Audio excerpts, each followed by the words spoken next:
Sabi ko, pag ganyan yung kinakain yung may sweldo naman ngayon. Sir, pinapadala namin yung sweldo namin lahat sa Pilipinas. Alam naman natin, alam nyo guys, alam naman natin na pag may OFW sa pamilya, yung kapamilya natin sa Pilipinas, nag-change ang lifestyle. Hindi nyo alam yun eh. Automatic yun, pag may nag-abroad sa pamilya, change lifestyle nila sa Pilipinas. Kung dati, isang beses lang kumain sa Jollibee sa isang buwan, araw-araw nagja-Jollibee. Ikaw nandun, nasi lamat, kung ano-ano dyan kinakain mo. Pero yung nasa Pilipinas, sarap ng buhay. Di ba?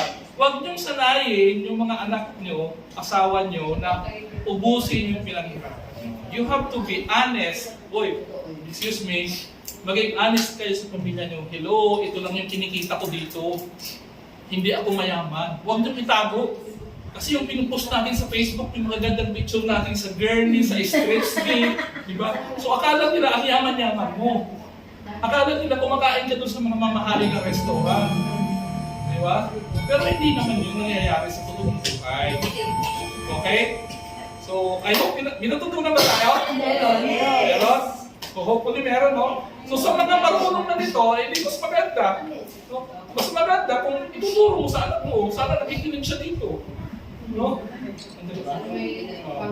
So